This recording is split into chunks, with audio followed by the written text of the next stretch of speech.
লাইফে কখনো তোমাকে কেউ ঠকায়, তোমাকে কেউ চিটারি করে, বাটপারি করে, আমি তোমাকে তিনটা অ্যাডভাইস দিব, যদি মনে রাখতে পারো জীবনে কারো ঠকানো মনে হবে না ইনশাআল্লাহ।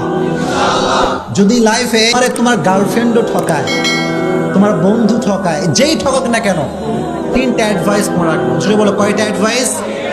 নাম্বার 1, কেউ যদি তোমারে কখনো ঠকায়, তুমি আগেই বিশ্বাস করবে আমি ঠকি না, আমি জিতে গেছি আলহামদুলিল্লাহ।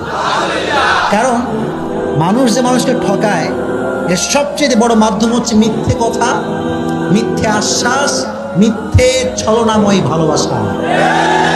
ছাকা খাইয়া যুবক দেখা হয়ে যায়, হ্যাঁ দিন যৌবন কিচ্ছু আর ভালো লাগে না।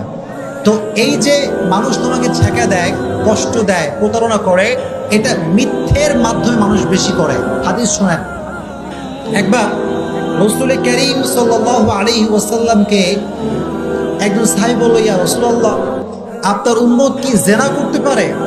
রাসূল বললেন যে হ্যাঁ, মিস্টেকলি করে ফেলতে পারে, এই গুনাহটা হয়ে যেতে পারে।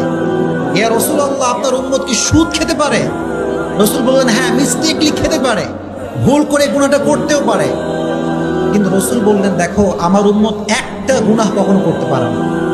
একটা গুনাহ যদি কোনো উম্মত করে, সেই উম্মত আমার উম্মত থাকবে না। সেটা কি? যে উম্মত মিথ্যে বলবে সে উম্মত আমার উম্মত হতে পারে না। ঠিক কিনা বলেন?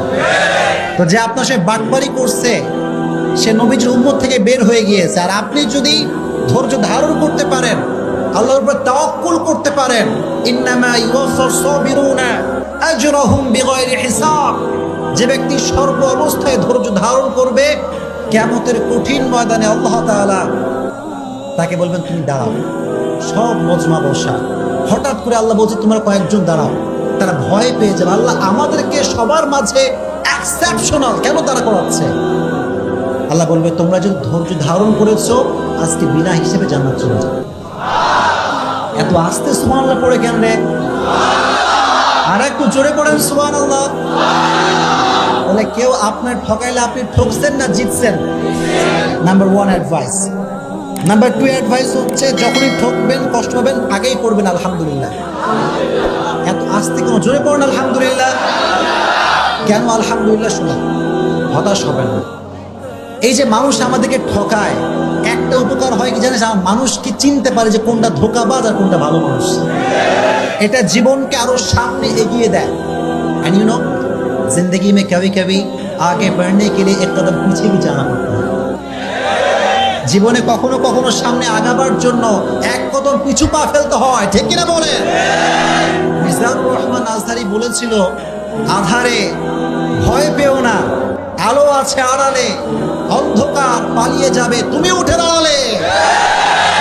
আমিও সেই কণ্ঠে কণ্ঠ মিলিয়ে বলতে চাই, যুবক, ছাকা খেয়ে বেকা হয়ে যাও না, শক্ত হয়ে দাঁড়াও, শপথ গ্রহণ করো, এস্টাবলিশ হয়ে দেখাও। আর যে মানুষ তোমাকে ধোঁকা দিচ্ছে, আগামীকাল সে আফসোস করতে করতে মরবে। এই জন্য যখন কেউ চিট করবে, পড়বো আলহামদুলিল্লাহ, পারা যাবে ইনশাআল্লাহ। এন্ড লাস্ট অ্যাডভাইস, যদি কখনো তোমাকে কেউ ঠকায়, মনে রাখবা যে মানুষকে ঠকায় সে তার লাইফে সুখ খুঁজে পায় না। ঠিক না?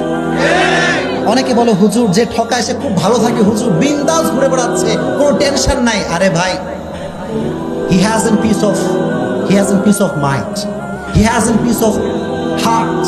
মানুষকে যখন মানুষ কষ্ট দেয়, আল্লাহ তার মানুষের মনের যে প্রশান্তিটা কেড়ে ফেলে। এজন্য যে আপনাকে কষ্ট দিচ্ছে সে আসলে জিতে নাই, সে হেরে গেছে। জিতছে না হারছে? এজন্য সবসময় যত দুঃখ আসুক, যত কষ্ট আসুক, সবসময় পড়বেন আলহামদুলিল্লাহ, আলহামদুলিল্লাহ।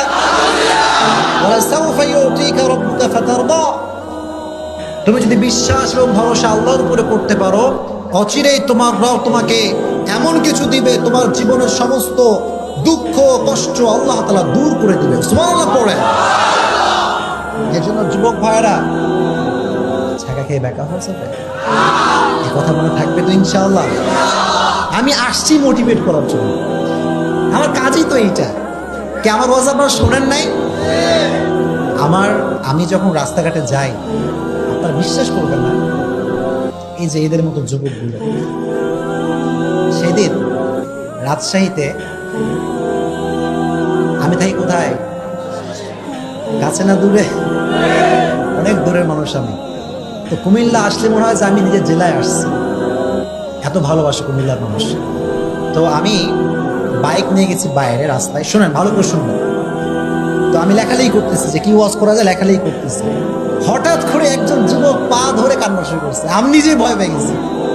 পা ধরে আর ছাড়ে না, গ্রামের ভেতরে আমি নিজেও ভয় পেতেছি, এই ছেলেটা কে, এরকম কাঁদতেছে কেন। বলতে হুজুর আপনি এখানে কি করেন, আপনার ওয়াজ শুনে আমার পুরো জীবনটাই পরিবর্তন হয়ে গেছে। আমি বললাম যুবক আমার কোন কথা তোমার গায়ে লাগছে? বলে হুজুর আপনি একটা কথা বলছিলেন যে ভুল মানুষকে ভালোবেসে আফসোস করা যাবে না। তো বলছে হুজুর জীবনে এই মিস্টেকটা আমি করছি, তো করার পরে আমার পুরো জীবনটাই শেষ হয়ে গেছিল, মদ গাঁজা বিড়ি খেয়ে অবস্থা খারাপ, যে ভালোবাসা মানুষ পাইলাম না কেন রে, হেতার জীবন যেমন সব শেষ। তা আমি যখন বলছি আফসোস করা যাবে না, তখন সে এই লাইফটা থেকে আল্লাহর পথে ফিরে আসছে।